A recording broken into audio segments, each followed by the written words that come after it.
حدیث میں آیا ہے اللہ کے محبوب صلی اللہ علیہ وسلم نے فرمایا جس نے رمضان کا ایک روزے بھی بغیر کسی رخصت اور بیماری کے ترک کر دیا، چھوڑ دیا، یعنی کہ تو ساری زندگی بھی وہ روزہ رکھے تو اس کو پورا نہیں کر سکتا۔ بخاری شریف کی یہ حدیث مبارکہ۔ آج تو ہمارے بہت سارے حلقوں میں یہ احترام اور اکرام ختم ہو گیا۔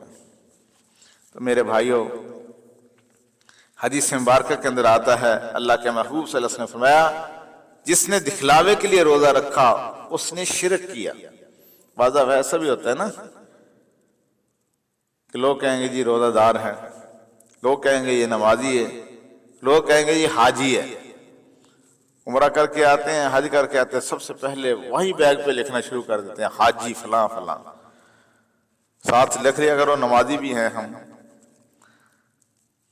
شیطان اول تو نیکی کی طرف جانے نہیں دیتا، اگر چلا جائے تو ہمارے حضرت جی رحمۃ اللہ علیہ فرمایا کرتے تھے کہ آج کے دور میں نیکی کرنا پھر بھی آسان اور اس کو سنبھال کے رکھنا اس سے مشکل کام۔ تو اللہ کے پیارے حبیب صلی اللہ علیہ وسلم نے ارشاد فرمایا جس نے دکھلاوے کے لیے روزہ رکھا اس نے شرک کیا، اور جس نے دکھ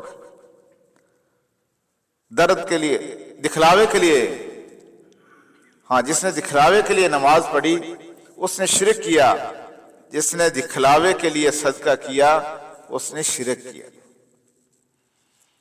تو ہم ہر عبادت اللہ کے لیے، اے اللہ مجھے خاک میں ملا کر میری خاک بھی اڑا دے، میں تیرے نام پر مٹا ہوں، مجھے کیا غرض نشاں سے۔ یہ بازی عشق کی بازی ہے جو چاہو لگا دو ڈر کیسا، جیت گئے تو کیا کہنا، ہار گئے تو مات نہیں۔ تو اللہ کے ہاں قبولیت اصل بات ہے، اور قبولیت کب ہوتی ہے جب ہم دکھلاوے سے بچیں گے۔ اخلاص اسی کو کہتے ہیں نا۔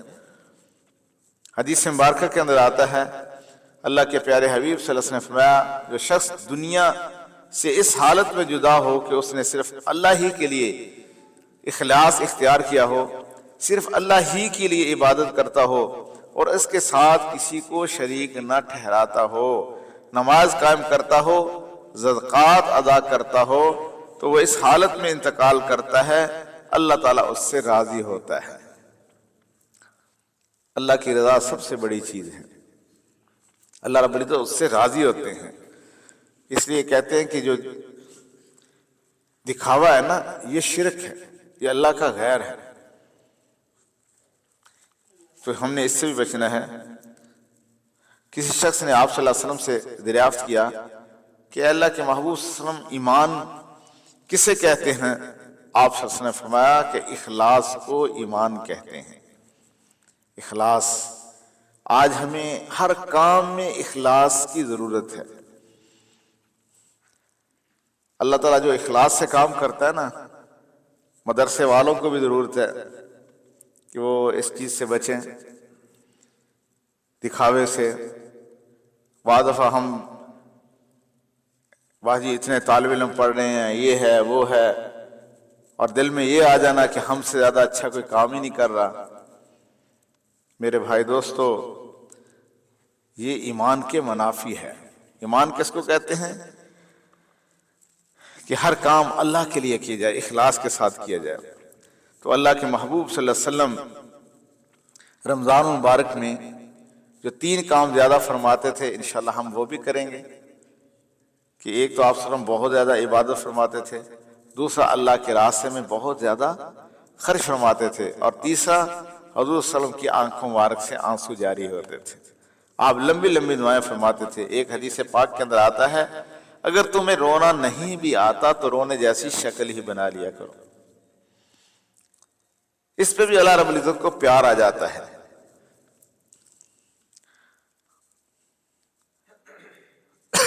ایک حدیث مبارکہ کے اندر آتا ہے مبارک میں 4 کام زیادہ کرنے ہیں۔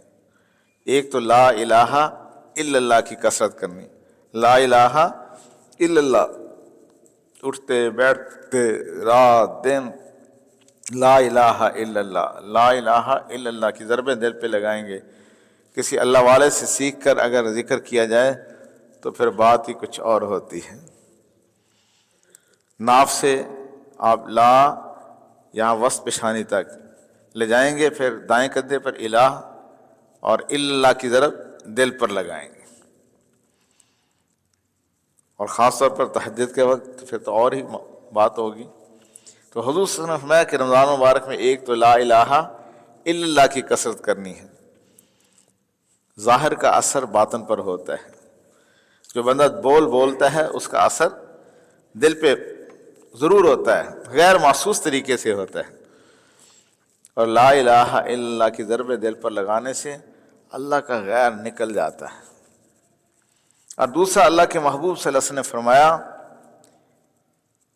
استغفار کی کثرت کرنی ہے، سچی پکی توبہ کرنی ہے۔ استغفار بھی حدیث پاک کے اندر آتا ہے کہ آپ صلی اللہ علیہ وسلم ایک ہی مجلس میں 70 مرتبہ استغفار فرماتے تھے۔ تو استغفار بھی کی بھی کثرت کریں گے۔ کثرت ویسے 200 سے اوپر ہوتی ہے، یعنی 300 یا اس سے زائد۔ اور تیسرا کام کیا کرنا ہے؟ اللہ سے جنت کا سوال کرنا ہے، اور چوتھا جہنم سے پناہ مانگنی ہے۔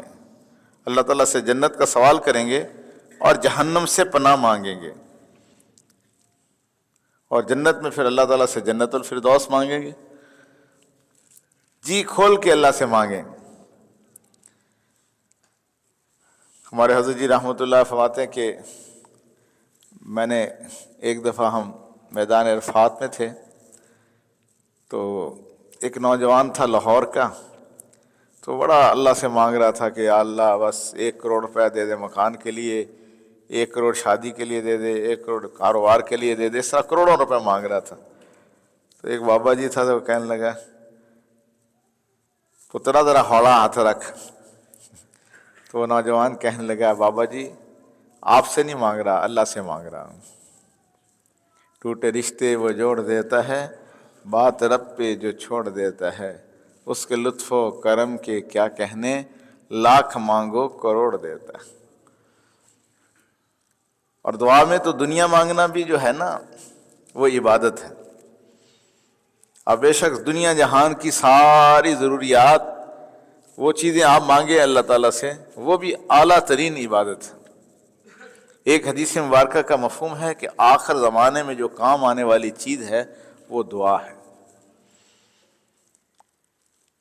تقدیر کو اگر کوئی چیز بدل سکتی ہے تو وہ کیا ہے؟ دعا ہے۔ تو رمضان مبارک میں تو ایک ایک لمحہ قبولیت کا لمحہ ہوتا ہے۔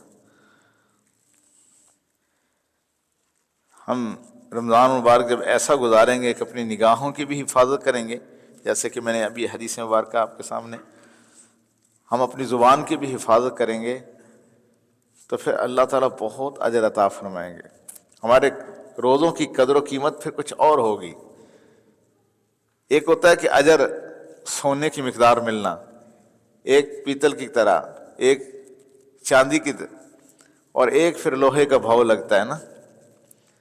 ان روزوں کا سونے کا بھاؤ لگتا ہے جس میں نگاہ کی بھی حفاظت ہو، دل کی بھی حفاظت ہو، اور زبان کی بھی حفاظت ہو۔ سونے کی قیمت کو لوہا تو نہیں پہنچ سکتا۔ بعض دفعہ اعمال زیادہ ہوتے ہیں لیکن ان کے اندر اخلاص نہ ہو تو وہ ان کی اندر وزن نہیں ہوتا۔ دیکھنے میں کپاس کا گٹھڑ وہ تو بڑی ساری جگہ گھیر لیتا ہے، اور سونا چاندی تھوڑا سا بھی ہو تو تھوڑی سی جگہ گھیرتا ہے نا۔ یا پارا دیکھا ہے کہ آپ نے، تھوڑا سا پارا بھی بڑا وزنی ہوتا ہے۔ تو اسی طرح اخلاص سے اعمال وزنی ہوتے ہیں۔